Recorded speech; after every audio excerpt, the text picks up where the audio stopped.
Philippe Cabot. Présentez une liste de 33 candidats, il y en avait 66 jusqu'à présent. Vous êtes un peu le troublion de cette élection municipale 2020. Vous avez rassemblé ces personnes en quelques semaines.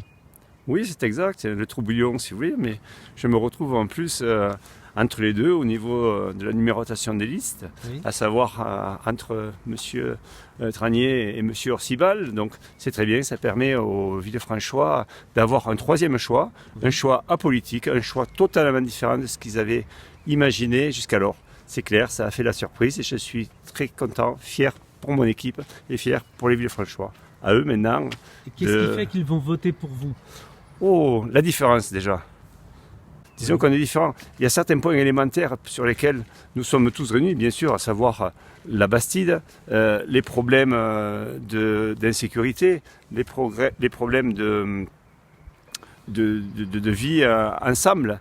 Mais par contre, on a imaginé de nombreuses solutions pour pouvoir pallier à ça, pour agrémenter notre ville et pour faire venir du monde à Villefranche. Comment vous voulez vous y prendre ? Mais tout simplement, naturellement, en retroussant les manches déjà, en instaurant quelque chose qui n'existe pas. Déjà, un groupe chercheur de tête qu'on a appelé, qui va permettre de chercher des commerçants, des entreprises, des Villefranchois nouveaux. Des entreprises nouvelles que vous Des entreprises nouvelles, exactement. Pour créer plus d'emplois. Pour créer plus d'emplois, pour repeupler la Bastide, pour donner vie à cette belle Bastide qui se paupérise un peu, malgré de très beaux bâtiments. Il faut qu'on puisse multiplier au moins par deux, dans les années à venir, la population de Villefranche. Il faut savoir que la route de Montauban s'est énormément développée avec de gros commerces au détriment du centre-ville. Et pour pouvoir donner, on va dire, à manger à chacun, eh bien, il y a deux solutions. Soit on ferme certaines boutiques, soit on ramène du monde. Et la solution, elle est surtout de ramener du monde. Et pour ramener du monde, plusieurs solutions. C'est déjà d'assainir un petit peu tout ce qui paraît comme un malaise au centre-ville. Il faut déjà ramener un certain civisme, et là plusieurs solutions sont possibles. Il faut également peut-être nettoyer la ville. Si par exemple vous avez votre véhicule à vendre ou votre maison, qu'est-ce que vous commencez à faire ? Vous commencez par arranger tout ce qui ne va pas, nettoyer. La faire belle. Par contre, c'est pas pour autant que vous la vendrez de suite, mais ça va vous aider à vendre votre véhicule ou votre maison. C'est pareil pour Villefranche, si on veut attirer du monde, il faut commencer par assainir tout ce qui ne va pas. Donc vous voulez embellir la Bastide, et quelles sont les autres mesures que vous prendrez si vous êtes élu maire ? Bien, embellir la Bastide, oui, mais des autres mesures, il y en a 150 sur notre programme, avec certaines qui ont plus de priorité que d'autres, mais je vous invite à lire attentivement les lignes que vous aurez dans votre boîte aux lettres les jours à venir, et ensuite on pourra reprendre le débat. Vous n'avez pas du tout un profil politique, comment vous vous présentez ? Absolument pas, je suis un bâtisseur, et d'ailleurs si on tient compte des statistiques ou des programmes ou des articles nationaux, il s'avère que 60 à 75% des Français préféreraient avoir un maire bâtisseur.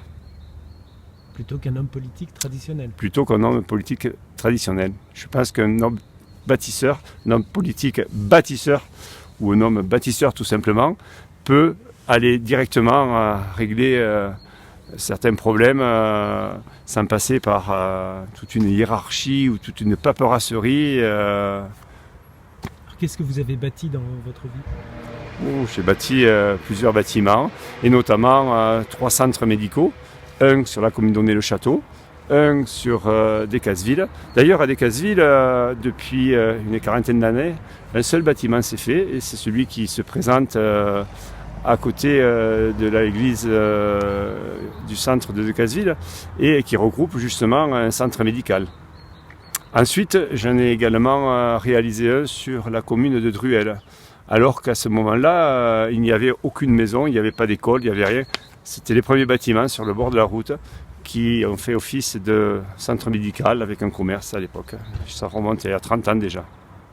Et à Villefranche, vous avez entrepris un bowling et un espace de restauration, et aujourd'hui remplacé par un restaurant, je crois. Remplacé, non. À Villefranche, oui, j'ai créé ces dernières années 2000 mètres carrés de commerce en centre-ville, alors que la plupart des boutiques fermées, j'ai rapporté, oui, 2000 mètres carrés sur les allées Aristide-Briand, où on peut y retrouver actuellement un restaurant, une auto-école et un bowling, parce que le bowling y est toujours, mais il y a quelques... le remettre en route ? Il est prévu de le remettre en route, cependant, c'est que il y a 5 ans de cela, il a été vandalisé et il faut attendre les résultats des expertises et du tribunal pour pouvoir redonner et rejouer aux boules, aux quilles, au bowling à Villefranche-de-Rouergue. On voudrait que le touriste qui vient rendre visite à Villefranche puisse repartir avec de belles images de notre Bastide. Et c'est pas en laissant la situation comme l'a laissé la municipalité en place se dégrader qu'on peut dire que ça fait des belles photos souvenirs. Donc vous avez pris des détails de la Bastide qui montrent des rues délabrées, c'est ça ? Mais disons que c'est un échantillon de ce qu'on a pu prendre, parce qu'en se baladant malheureusement dans les rues de la Bastide, eh bien, cette situation, on la rencontre régulièrement tous les 2 ou 3 mètres. Le malheur, et ce qui est triste, c'est que ça déborde les frontières de notre ville. On en entend parler à Decazeville, à Figeac, à Rodez. Les gens se demandent pourquoi on en est arrivé à ce point. Mais écoutez, demandez-le à ceux qui sont en place actuellement. Vous n'avez pas de local de campagne, mais vous avez une voiture de campagne. Voilà, nous avons électrique. Une voiture de campagne, une voiture électrique, ouais. Qui dépense quasiment rien. Quelques euros par jour pour autonomie de 150 à 200 km.